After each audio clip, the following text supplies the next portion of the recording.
Tá preparado? Ó, esse aqui vai ser o melhor vídeo do canal até eu fazer o próximo, tá? Então eu vou contar a história da minha vida hoje. Então curte, compartilha, ativa o sininho, mostra para quem você ama esse vídeo. Eu tenho certeza que você vai gostar. Não para de assistir esse vídeo, assiste ele até o final que eu tenho uma dica importante para você. Eu falei o seguinte: eu prosperei na pandemia com o meu FGTS. Então eu vou te explicar como que eu fiz isso, beleza?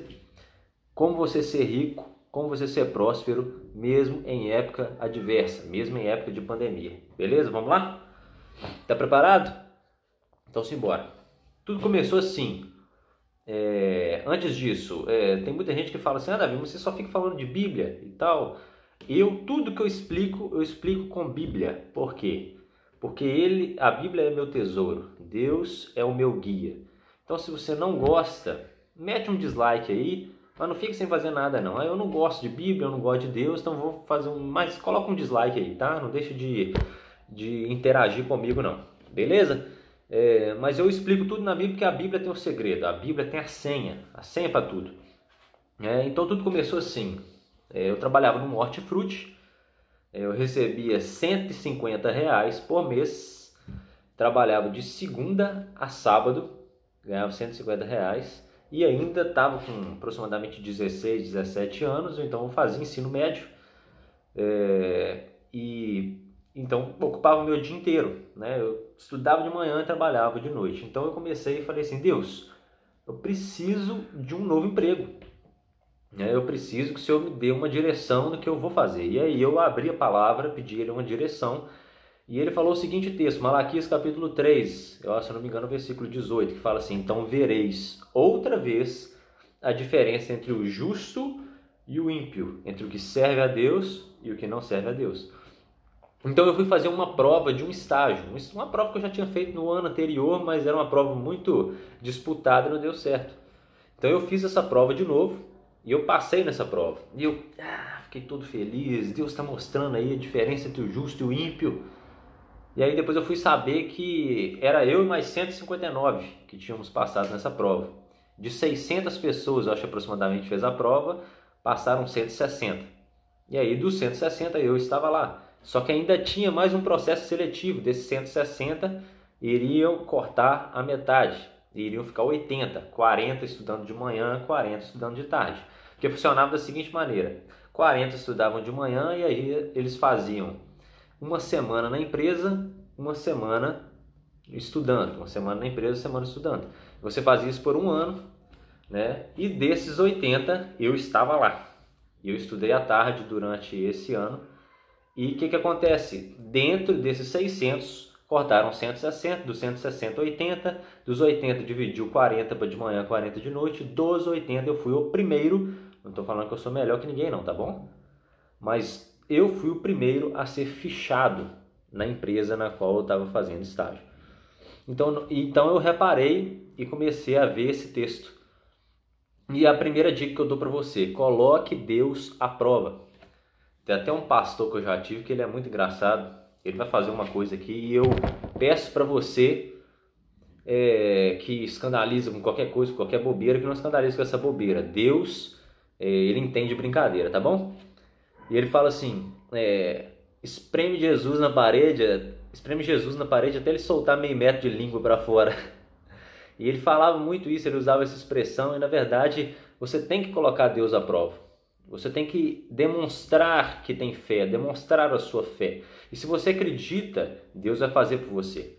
Então a primeira dica: coloque Deus à prova. Então começou a acontecer isso tudo, mas o texto fala o quê? Vereis outra vez a diferença entre o justo e o ímpio. Então aquilo aconteceu, eu fichei na empresa, fiquei 4 anos lá, 4 anos muito bons, só que eu estava trabalhando de turno, estava ralando demais. Eu falei assim: não, isso não dá conta, porque eu comecei a estudar direito e eu fiquei ali trabalhando de turno, então eu perdia muita aula, né? Tava tendo aula, eu estava trabalhando de turno, empurrando porta de vagão, rapaz, morto de cansado. E aí eu falei assim: não, Deus, eu preciso de uma experiência. E aí eu fiz uma prova no fórum, uma prova do Tribunal de Justiça, e aí eu passei nessa prova. E aí eu fiz a prova, se eu não me engano, em janeiro, e eu ia tomar posse em junho. Eu já tinha confirmado que eu ia, Então eu pedi conta, pedi eles para me mandarem embora na empresa. E eles me seguraram lá exatamente 5 meses. Eles não sabiam quando que ia ser a minha posse. Eles falaram assim, quando a gente puder te mandar embora, a gente manda. É um trato que a empresa fez comigo, nem precisava fazer. Mas eles me mandaram embora numa quinta-feira e eu ia assumir o estágio na segunda da outra semana. Então se eles não tivessem me mandado embora naquela semana, eu teria que pedir conta. Eu iria ficar sem meu acerto. Mas Deus novamente me abençoou, me mostrou outra vez a diferença daquele que serve e aquele que não serve a Deus e acredita. Então, novamente, primeira dica, eu falei que você precisa colocar Deus à prova, acreditar, mas a segunda é, parta para ação. Tanto a minha prova de jovem aprendiz quanto a minha prova de estágio, eu tive que fazer a prova. Não vai achar que Deus vai colocar de bandeja na sua mão, não, tá bom? Então, coloque Deus à prova e parta para ação. Então o que acontece? Eu abri mão do emprego fixo para ir para um estágio, mas eu não me arrependo disso até hoje, porque era na minha área, né? Hoje eu não estou atuando com isso, né? Eu sou um empreendedor, né? Tá no sangue. Então o direito acabou que serviu só como, pelo menos por enquanto, né? Eu não sei o que vai acontecer mais para frente, mas serviu de muito ensino para mim, né? Então o que acontece? Eu saí dali e foi ali que eu peguei o meu FGTS. E desse FGTS eu comprei um carrinho. E desse carro que eu comprei, um carro simples, eu vendi e abri uma empresa. Hoje eu tenho uma empresa registrada no meu nome. Então tudo começou desde o hortifruti. Confiei em Deus. Fiz um jovem aprendiz, fichei na empresa, saí da empresa, fiz um estágio, do estágio comprei um carro, peguei meu FGTS e criei uma empresa hoje registrada no mercado. Então eu falo assim, como ficar próspero? Acredite em Deus. Acredite que Deus pode fazer isso por você. E ele fala assim nesse texto, ele continua, um negócio bacana, até procurei aqui para vocês. Ó. Ele fala assim, um texto anterior, né? É inútil servir a Deus. O que ganhamos quando obedecemos os seus preceitos e andamos lamentando diante do Senhor dos Exércitos? Depois aqueles que temiam ao Senhor conversavam uns com os outros e o Senhor os ouviu com atenção. Foi escrito um livro como memorial na sua presença acerca dos que temiam ao Senhor e honravam o seu nome. E Deus falou assim, no dia que eu agir, eles serão para mim em particular tesouro, tesouro especial. E eu os abençoarei e terei compaixão deles como um pai abençoa o filho que o obedece. Então pega essas seguintes frases, essas seguintes palavras, porque eu não vou nem explicar não, para não tirar muito tempo aqui, mas que fique no seu coração algumas frases. Ele falou, o que ganhamos quando obedecemos a Deus? Segundo, Deus os ouviu com atenção. Ele está sempre escutando você, tá bom? Ele escreveu um memorial, então quer dizer, ele já tem tudo gravado e escrito. Não adianta, ele não esquece daquilo que você pediu. Não acho que Jesus esqueceu daquilo que você pediu. Outra coisa, no dia em que eu agir, ele vai agir no tempo certo, tá bom? Sem pressa. Eu terei compaixão como um pai tem do filho que obedece. Então comece a obedecer, só obedece e deixe que ele vai fazer o resto. E aí você vai falar comigo assim, ah Davi, mas você não é rico, mas você não é próspero. Então por que você está falando de vida de prosperidade aí, de riqueza aí? Quem disse que eu não sou? Eu vou te falar, ser próspero não tem a ver com dinheiro. Aí você vai falar assim, aquele papo assim, sou rico nas graças de Deus. Não, não é disso que eu estou falando. Riqueza tem a ver com poder dizer sim quando quiser e poder dizer não quando quiser. Prosperidade é diferente de riqueza.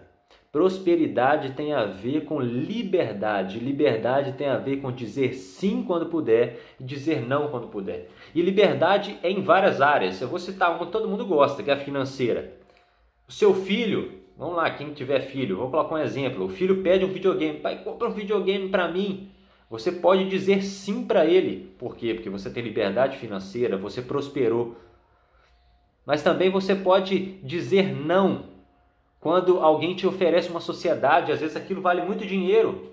Quem é pobre em riqueza, a pessoa te oferece uma prosperidade, te oferece uma sociedade e a pessoa não tem nada a ver com o seu propósito, mas você tem que aceitar, porque você está precisando de dinheiro, aí você aceita a sociedade. Você vende uma parte da sua empresa porque você está quebrado. Não, quando você está próximo, você pode, não, eu vou rejeitar essa sociedade, mesmo conhecendo essa pessoa, porque o propósito dela não tem relação com o meu. Isso é ter liberdade. É ter liberdade de dizer sim para o seu filho que está querendo um videogame, dizer sim para sua esposa que está querendo viajar, mas também poder dizer não quando você precisar. Por quê? Porque você não está precisando desse dinheiro, porque você já tem liberdade financeira. Isso também funciona na parte espiritual. É poder dizer sim, de fazer aquilo que você entende que é a palavra, não porque o pastor mandou você fazer ou não fazer. Isso é liberdade de dizer sim, mas liberdade de dizer não também para o pecado. Tem muita gente que é escrava do pecado, tá? E quando você é escravo do pecado, você não é livre. Quem é escravo não é livre. E quando você não é livre, você é escravo do seu pecado, e quando eu falo escravo do seu pecado, você já sabe, tá? Quando eu falo assim, escravo do pecado, já vem na sua cabeça o pecado que você mais pega. E quando você não é livre do seu pecado, você é escravo. Se você é escravo, você não é liberto. Então você não é próspero espiritualmente. Pegou isso aí? Pegou essa senha? Você já viu quantos ricos tem na internet? Quantos ricos você já viu assim? Eu vou te dar um exemplo agora, não vou citar nome não. Mas quantos famosos vocês veem? Eles têm, ó, muito dinheiro. Mas não pode falar nada na internet que os fãs caem matando em cima. A pessoa não pode nem sair de casa. E toda opinião deles não pode ser contrária à maioria dos fãs. Eles têm que ir de acordo com os fãs. Eles não são libertos, não têm liberdade nem para poder falar aquilo que pensam. Tem que ir de acordo com os fãs. E aí muitos entram em depressão, muitos se separam, muitos divorciam, muitos ficam tristes, querem abandonar a fama, querem abandonar tudo. Por quê? Porque tem riqueza, mas não tem liberdade nem financeira, nem espiritual, nem mental, nem nada. Então o que eu quero dizer para você é o seguinte, ó. Eu consegui prosperar com o meu FGTS usando a seguinte fórmula. Eu vou te falar a fórmula, ó. Leitura, entendimento da palavra, estudo, ação, foco e disciplina, repetição, investimento na ideia e adaptação a qualquer ambiente. Lembrando que todos esses requisitos são cumulativos e são universais, tá bom? Então entende, ó, foco, disciplina, repetição, estudo, ação e investimento na sua ideia. Não deixe ninguém falar que você não é capaz, tá? Adeque-se a qualquer ambiente. Às vezes começou uma dificuldade, mas você não vai desistir da sua ideia por causa do ambiente. Entende, você nasceu para ser próspero, não nasceu só para ser rico. E não fique esperando buscar riqueza ou dinheiro para depois ser feliz. Não, ninguém é feliz com dinheiro. Você é próspero e por isso você ganha dinheiro. E esse dinheiro vai te fazer, vai ajudar você a ser feliz. Vai só ajudar, vai só potencializar a sua felicidade. Mas por quê? Porque você é próspero antes de tudo. Então, mais uma vez eu falei de Bíblia, por quê? Porque ela tem o segredo daquilo que você precisa. Então, fica ativo, pega essa senha e vamos para cima!